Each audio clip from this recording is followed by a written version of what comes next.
Hello students, welcome to my channel in Aapki Pathshala. और आज हम अध्याय 4 समीकरण इक्वेशंस के बारे में पढ़ेंगे। ठीक है, तो चलिए बिना देरी किए आज के इस वीडियो को स्टार्ट करते हैं। ये जो समीकरण है ना बच्चों, हमने इसे क्या है कक्षा 6 में भी पढ़ा है। ठीक है, तो चलिए इसे हम जानते हैं और अच्छे से। अब देखो क्या है, नीचे कुछ आकृति दी गई है, उन्हें क्रमवार ध्यान से देखकर उनसे संबंधित प्रश्नों के उत्तर अपनी कॉपी में बताना है। ठीक है, तो पहला देखो त्रिकोण है, ये क्या है, 3 कोण है। कैसे, 1 2 3 है ना, 3 ओर से बंद ये घिरी भुजा है जो है। ठीक है, ये आकृति है, ये भुजा कह रही हूँ। ठीक है, अभी इसमें 4 भुजाएं हैं, चतुर्भुज है। ये क्या है, देखो 1 2 3 4 5, इसमें 5 भुजा है, पंचभुज है। और ये षटभुज है। और यहाँ पे देखो ना 1 2 3 4 5 6 7 है ना, 1 2 3 4 5 6 और ये 7वां है ना, इसमें 7 भुजा है ना। अब देखो क्या है, 5वें क्रम की आकृति कैसी होगी भाई। देखो मुझे जो समझ में आया है ना, मैंने उसको बना दिया। आप लोग कुछ और आकृति समझ में आ रहा होगा तो आप उसे बना सकते हैं। ठीक है, 5वीं आकृति बनाने के लिए आपने क्या सोचा? हमने तो देखो बच्चों क्या सोचा, हम भुजाओं को ध्यान दिए। ठीक है, कि पहले में 3 भुजा है, फिर दूसरे में क्या है 4, फिर इसमें 5, इसमें 6, तो इसमें क्या है 7 तो होनी चाहिए, है ना। क्या आकृतियों की क्रम संख्या उनके भुजाओं के बीच कोई संबंध है? हाँ, क्योंकि पहले में 3 है, मतलब बढ़ता हुआ क्रम है ना। पहले में 3 है, फिर दूसरा तीसरा, फिर चौथे, फिर लास्ट में कितना है 7वां है ना। देखो क्या आकृतियों की क्रम संख्या उनके भुजाओं के बीच कोई संबंध है, फिर वही प्रश्न है। अब इसको देखो, क्या आप बता सकते हैं कि 10वें क्रम की आकृति कितनी भुजाएं होंगी, है ना, कितनी होंगी? अगर इसमें 7 है, 5वां है ना, तो 8वां क्या हो जाएगा? इसमें ये 5वां है ना, तो 5वां में 7 भुजा है, तो 6वां में हो जाएगा 8 और 7वां में हो जाएगा 9। ठीक, 8वां में 10 और 9वां में 11 और 10वां में 12 भुजा है ना। ये आपने कैसे बताया? क्योंकि हम पीछे जो दिया गया है ना, उसके आधार पर हम बढ़ते हुए क्रम में देखकर इसको बता सकते हैं। क्या किसी की आकृति के स्थान पर क्रम ज्ञात होने पर उसकी भुजाओं की संख्या ज्ञात कर सकते हैं? बिल्कुल ज्ञात कर सकते हैं। अब देखो आगे जी नंबर क्या है, क्या संबंध बनाएंगे। ठीक है, अब इन चौक और खाने में लिखे गए संख्याओं पर विचार करें। देखो विचार करना है। देखो ये 2 है, फिर ये 4 है, 6 है, 12, 7 है, 14, तो क्या है दुगुना है ना। तो उसी के आधार पर हम क्या यहाँ पे लिख सकते हैं 16 दूनी 32, तो यहाँ 32 इसलिए लिख दिया गया है। ठीक है, अब इधर आते हैं। अब यहाँ पर देखें, देखो अब निम्न खानों में सॉरी लिखी गई संख्याओं पर विचार करना है। ठीक है, देखो 1 है, फिर 3, 2, फिर 4, 3, 5, 4, 6, क्या हो रहा है यहाँ पर? देखो क्या बाईं ओर के खाने क्रमांक 1 एवं दाईं ओर के खाने क्रमांक 2 के बीच कोई संबंध है? दाईं ओर खाने की प्रत्येक संख्या बाईं ओर खाने की संगत संख्या 2 को जोड़कर प्राप्त है ना। इसमें 2 जोड़े हैं, एक में तबे 3 मिला है, फिर 2 में 2 जोड़े हैं तो 4 मिला है, मतलब ये बायां है और ये दायां है। ठीक है ना। पहले याद है पिछली कक्षा में हमने पढ़ा था कि बायां पक्ष और दायां पक्ष है ना, समीकरण में 2 पक्ष होते हैं ना, दोनों को संतुलित करना होता है। ठीक है, अब हम यहाँ पर आते हैं इधर व्यंजक और समीकरण। ठीक है, उपरोक्त सभी समस्याओं में 2 व्यंजक हैं, किसी कथन द्वारा इन व्यंजकों को समान किया गया। ठीक है, 2 व्यंजकों के बीच समानता के कथन को समीकरण कहते हैं। ठीक, अब देखो इसमें क्या है, स्थिरांक भी होते हैं और चरांक भी होते हैं। ये भी हमने क्या है पिछली कक्षा में हम लोगों ने पढ़ लिया है। स्थिरांक क्या है, मतलब जिसका मान स्थिर होता है, जैसे संख्या हमारी है ना, 1 से लेके अनंत तक। ठीक, और चरांक क्या होते हैं, चर, मतलब क्या है, उसका मान क्या है, बदलता रहता है, एक्स वाई जेड, ए से लेके पूरे जेड तक, ठीक है। वो भी स्मॉल लेटर में दर्शाया जाता है, ठीक है, इसको चरांक को। अब आगे बढ़ते हैं। यहाँ पर क्या है, एक चर वाले समीकरण को हल करना है ना, एक चर वाले ही हैं, ठीक है, इसको बताया गया है ना। अब हम यहाँ पर देखते हैं, और इधर बच्चे पता है क्या है, ये उदाहरण दिया गया है, ठीक।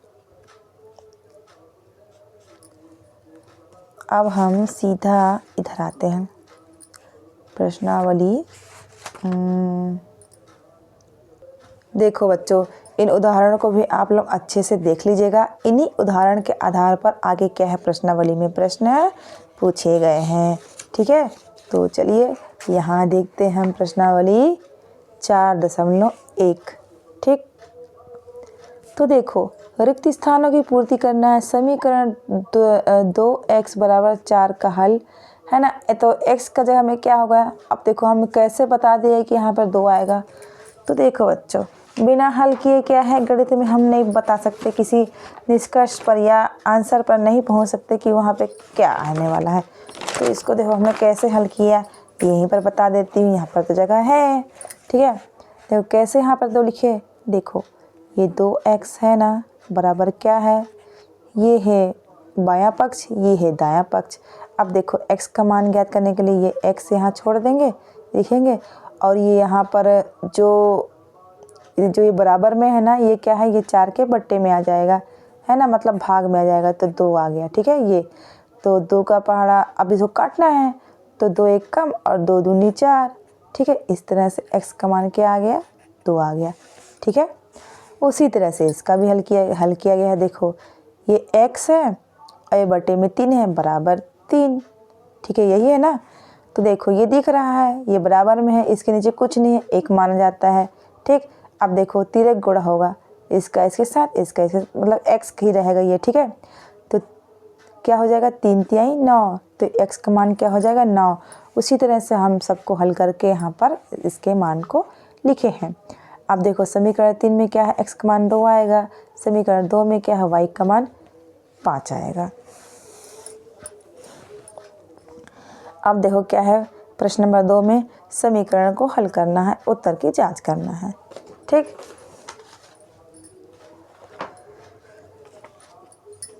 अब देखो प्रश्न नंबर 1 मैंने यहाँ पर क्या है, प्रश्न नंबर 2 का पहला देखो 7x धन 15 और बायां पक्ष है, और इधर क्या है, दायां पक्ष में 3x धन 31, यही है ना।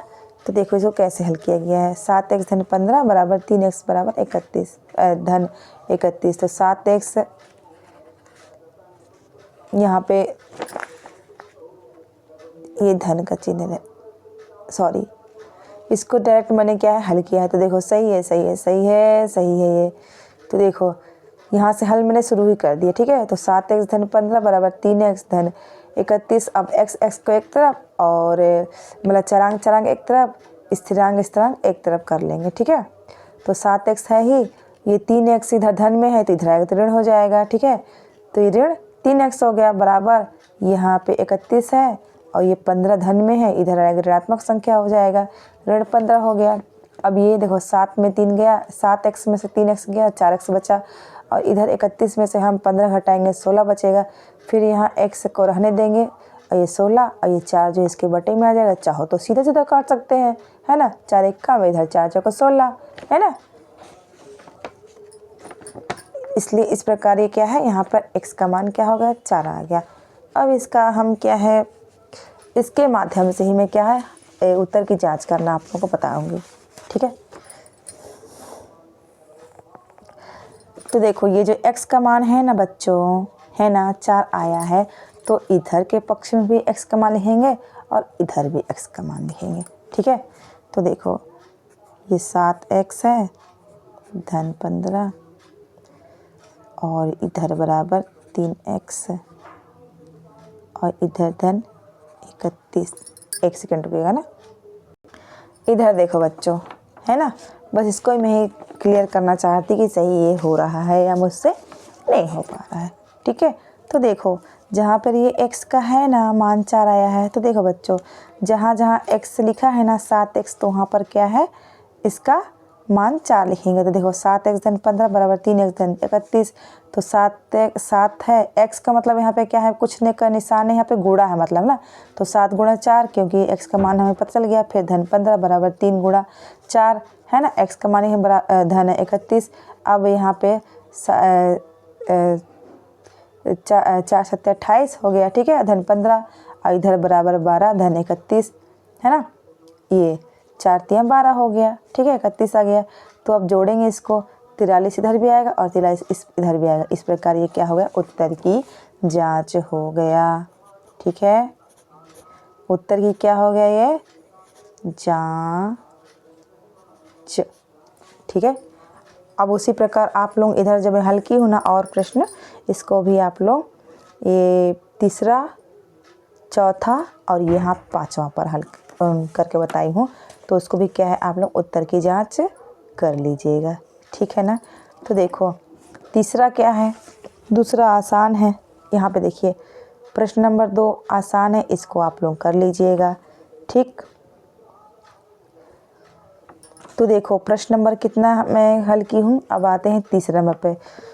तीसरा नंबर क्या है प्रश्न, देखो बच्चों 2y धन 9 बटे 3 है ना, और इधर बराबर क्या है 3y धन 10, यही है ना। तो देखो कैसे हल करेंगे इसको, ये 2y धन 9 बराबर 3y धन 10 और ये कोष्टक में आ गया गुणा 3। एक बात ध्यान देना बच्चों, जो ये है ना ये 3 बटे में ये जब इधर आएगा ना तो केवल एक संख्या से गुणा नहीं होगा, इन दोनों से इसका क्या होगा, गुणा होगा, इसलिए इसको लिखे हैं ऐसे। तो देखो 2y धन 9 लिख दिए इसको। अब 3 का गुणा 9 में 3y में करेंगे तो 3 तिहाई 9y हो गया धन, और 10 तिहाई 30। अब देखो इधर ये अब y एक तरफ और संख्या एक तरफ करेंगे, ठीक है। y वाले चरांक और स्थिरांक एक तरफ करेंगे। तो देखो यहाँ पे लिखा है 9 और ये एक जो इधर धन में है 30, इधर आएगा ऋणात्मक 30 हो जाएगा। इधर 9y है और ये 2y है ना, हो जाएगा ऋण, धनात्मक है तो ऋणात्मक हो जाएगा। एक बात का ध्यान रखिएगा बच्चों इधर कि जब हम इसको पक्षांतर करते हैं ना, तो पक्षांतर के नियम के अनुसार जो धनात्मक होता है पक्षांतर होता है तो क्या होता है वो और ऋणात्मक हो जाएगा, और जो बटे में है वो गुणा में हो जाएगा, है ना, ऐसे होता है, ठीक। अब देखो 30 में 9 घटाएंगे ऋण 21 होगा। क्यों होगा, क्योंकि ये जो ऋण है ना बड़ी संख्या पर है इसलिए, और यहाँ 9 में से 2 घटाएंगे 7y होगा, ठीक। अब देखो अब ये क्या होगा कि ऋण 21 है और यहाँ ये y छूट जाएगा, ठीक है, और ये जो 7 है ना इस 21 के बटे में आ गया, तो क्या हो जाएगा 7 तिहाई 21, वही कटा हुआ है, ठीक है। y बराबर क्या हो जाएगा, ऋण 3 हो जाएगा, या y बराबर ऋण 3 है ना, दोनों ही क्या होगा, बराबर हो गए, ठीक। इस प्रकार हमको क्या है, y का मान पता चल गया है ना। अब दोनों तरफ y का मान रख के 3 आप लोग क्या है, अगर दोनों को बराबर है तो क्या है, ये उत्तर किस प्रकार हम क्या है जांच करते हैं, ठीक। अब आते हैं प्रश्न नंबर 4 पर। चौथा देखो क्या है, इतना लंबा है, जो बड़े बड़े मुझे लग रहा है ना कुछ आप लोग डाउट हो सकता है, उसको मैंने सॉल्व कर दिया है आप लोगों के लिए, ठीक है। तो देखो यहाँ पर देखिए ये चौथा यहाँ पर ज़्यादा जगह लेता है ना, इसलिए हमने यहाँ पे कर लिया है। 2x 2 क्या है, फिर कोष्टक में x ऋण 1 ऋण 3, फिर इधर कोष्टक है x ऋण 2, फिर इधर बराबर 4 x ऋण 3 धन 5 x ऋण 4, ये ऐसा है, ठीक है। अब इसको हल करना शुरू कर दिए, ये 2 का गुणा दोनों में होगा तो 2x होगा, फिर और ये ऋण 2 हो गया, ठीक है, इस प्रकार। और यहाँ पे ऋण 3 है तो ये क्या हो जाएगा, देखो भला ये ऋण 3 का गुणा x होगा तो क्या हो जाएगा, ऋण 3x हो जाएगा। अब देखो ये ऋण और ये ऋण, ऋण का गुणा होगा क्या हो जाएगा, धन हो जाएगा। तो अब ये धनात्मक संख्या हो गई, तो 3 दूनिया के 6। अब इधर बराबर देखो इस 4 का गुणा दोनों से होगा तो 4x ऋण 4 तिया 12। अब देखो ये 5 का गुणा x में होगा 5x हो गया, और ये धन ऋण क्या होता है, ऋण होता है, तो क्या हो जाएगा 5 को 20 मतलब ऋण 20। ठीक, अब क्या होगा, 2x में से क्या है 3x घटेगा। ठीक है, तो क्या हो जाएगा ऋण x होगा ना, क्योंकि ये जो ऋण संख्या है क्या है, बड़ी संख्या पर थी, इसलिए क्या होगा यहाँ पर ऋण x बचा। ठीक है, और यहाँ पे धन क्या है 4। क्यों धन 4 है, क्योंकि यहाँ पे जो बड़ी संख्या 6 है ना, ये धनात्मक है, इसमें से 6 में से 2 में से 6 गया है।